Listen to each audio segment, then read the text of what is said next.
చెప్తాను నేను కేటీఆర్ కంటే ముందు పనికొచ్చే మనం మాట్లాడదాం. పనికిరాని మాటల గురించి మాట్లాడితే టైం వేస్ట్.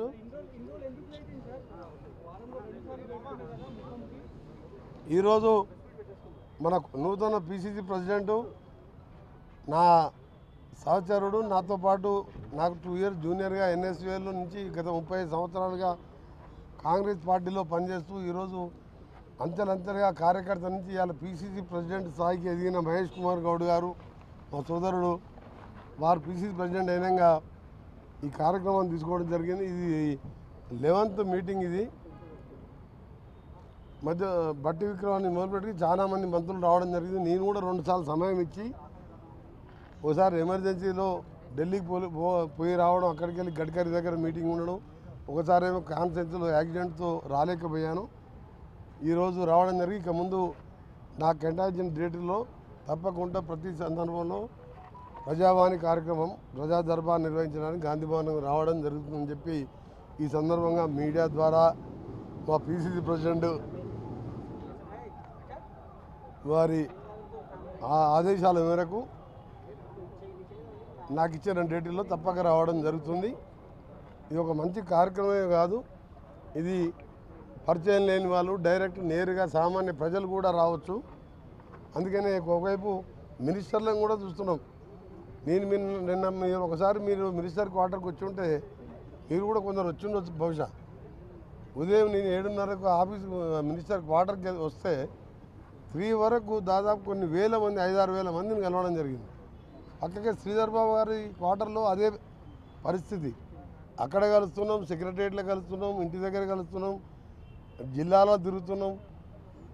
ఈరోజు గాంధీ భవన్లో కూడా మన పిసిసి ప్రెసిడెంట్ గారు మంచి ఆలోచన చేసి ఈ కార్యక్రమాన్ని పెట్టింది కాబట్టి తప్పకుండా ఈ మంచి కార్యక్రమం ఇక ముందు కంటిన్యూగా కొనసాగుతుంటుంది. మీరు అడగండి, నేను చెప్తా. ఇక గతంలో తెలంగాణ ఉద్యమంలో గద్దరు ఉన్నాడా, బండి సంజయ్ ఉన్నాడా? బండి సంజయ్ అంటే ముందు గద్దరు తెలంగాణ కోసం 69 ఉద్యమం కానీ, మన్నటి ఉద్యమంలో కానీ ఊరూరు తిరిగి పాట పాడుతూ తన పాట ద్వారా ఇవాళ దేశంలోనే అణగారిన ప్రజల కోసం పోరాడిన వ్యక్తి, తెలంగాణ ఉద్యమంలో పాట చేసిన వ్యక్తి. ఆయన యుద్ధనౌక ఆయన చనిపోయిన రోజు మేము లాల్ బహదూర్ స్టేడియంలో చూసినాం. ఏదైనా పెద్ద పెద్ద నాయకులు, ప్రధానమంత్రి పదవులు, అలాంటి పదవులు చేసిన వాళ్ళు వస్తే ఆ విధంగా తండోపతండాలుగా ఉమ్మడి తెలుగు రాష్ట్రాలకి వేలాదిగా వచ్చి నివాళులు అర్పించిన నాయకునికి రాష్ట్ర ప్రభుత్వం రికమెండ్ చేస్తే ఇస్తే తప్పేంటి? బండి సంజయ్ గారు కేంద్ర మంత్రి, హోమ్ మినిస్టర్గా ఉండి అలాంటి కామెంట్ చేయకపోవడం మంచిది.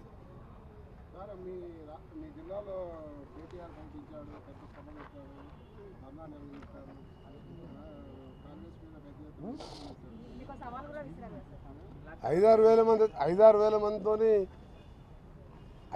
మంది మీ రిపోర్టర్స్, మీ ఇక్కడ ఉన్న ఛానల్స్ వాళ్ళందరూ, మీ ఛానల్స్ ఉన్నాయి, మీరు ఇప్పుడే లైవ్ టెలికాస్ట్ పెట్టండి. ఇక్కడ స్క్రీన్ అరేంజ్ చేస్తాను. నేను 5-6 వేల మంది, నేను నల్గొండలో కాదు, భువనగిరిలో కాదు, ఎక్కడ నేను నిలబడ్డా గంట సేపు నిలబడితే 5,000 మంది జనం అవుతారు. మేము మీటింగ్ పెడితే అక్కడ పల్లీలు అవన్నీ అమ్ముకుంటానికి వస్తారు, ఐస్ క్రీమ్లు, అంతమంది కూడా లేరు. ఆ సభలో ఆయన ఏ ముఖం పెట్టుకొచ్చిండు, ఎందుకు వచ్చిండు? 11 సీట్లు, 60-70 వేల మెజార్టీ, పార్లమెంట్ క్యాండిడేటు, 6 లక్షల మెజార్టీ, సౌత్ ఇండియాలో హైయెస్ట్ నల్గొండ, నెక్స్ట్ భువనగిరిలో 3-4 లక్షల మెజార్టీ, ఏదో ఏకలింగం 2-3 వేలతో గెలిచి ఇంకా ఎందుకు వచ్చిండ్రు నల్గొండకు? ఫ్లోరైడ్ని పెంచి పోషించిండు 10 ఏళ్ళ. ఇవాళ గన్నమల్ల, బస్వాపూర్ పైన కొండపోచమ్మ, మల్లన్న సాగర్ కట్టుకొని కిందికి కాలువ కూడా ఇచ్చే మానవత్వం లేని మనిషి రూపంలో ఉన్న మృగాలు ఆ ప్రభుత్వంలో పనిచేసిన వాళ్ళు. అలాగే ఎస్ఎల్బిసి సొరంగం 70% పూర్తి చేస్తే 2,000 కోట్లు ఇస్తే 4,000 లక్షల ఎకరాలకు మాకు డెడ్ స్టోరేజ్ శ్రీశైలంకి వెళ్ళి బురద నీళ్ళు ఉన్న మా జిల్లాకు వచ్చి 4 లక్షల ఎకరాలకు ఇరిగేషన్ వచ్చేది ఉండే. శాశ్వతంగా ఫ్లోరైడ్ పరిష్కారం అవుతుండే. సొరంగాన్ని పూర్తి చేయలేదు, బ్రాహ్మణ వేలను పూర్తి చేయలేదు. ఇప్పుడు మేము పూర్తి చేసుకొని కాలువలు తీసుకొని 20 చెరువులు నింపిన అప్పుడే. మహాత్మా గాంధీ యూనివర్సిటీ నేను కట్టి 300 ఎకరాల్లో బ్రహ్మాండంగా ఉస్మానియా కాకతీయ తర్వాత పెద్ద యూనివర్సిటీ ఉమ్మడి ఆంధ్రప్రదేశ్లో రాజశేఖర రెడ్డితో నేను తెస్తే 10 ఏళ్ళలో మంత్రిగా ఆయన లోపలికి పోలే, నిన్న పోతా అంటాడు మంత్రిగా లోపలికి.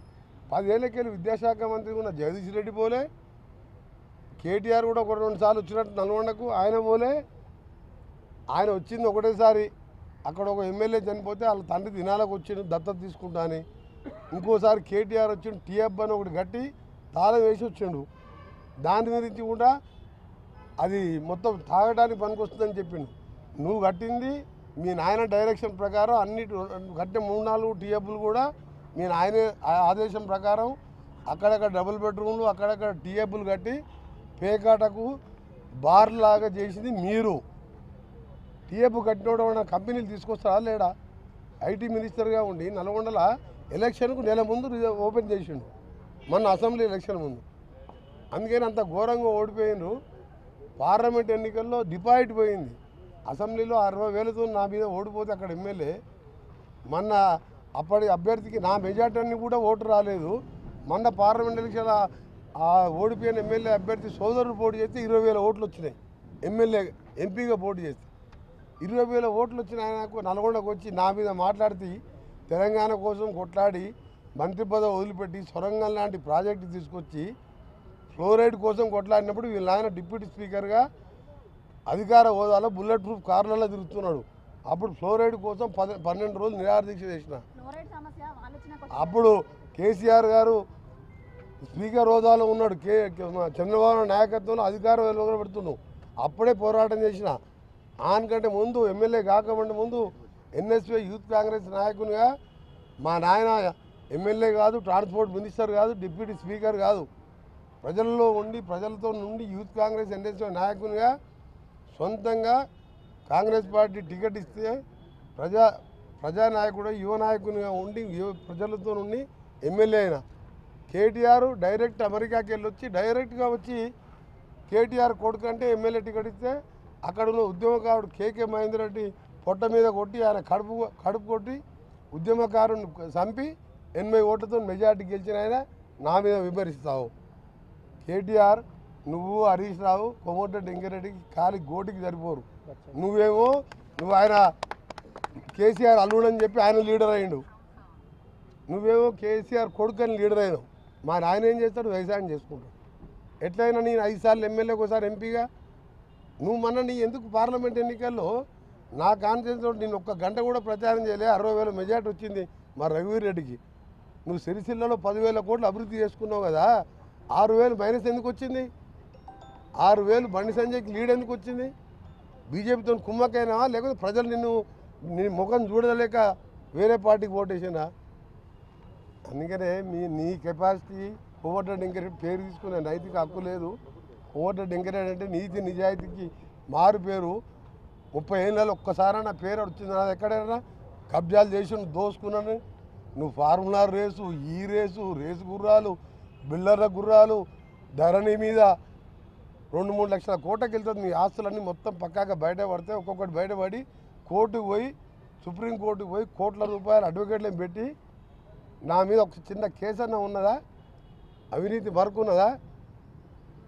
3 ఏళ్ళ పదవి వదిలిపెట్టుకున్నాన్ని మీ నాయన దాకా రాజీనామా చేయ by election, collection, re election, by election.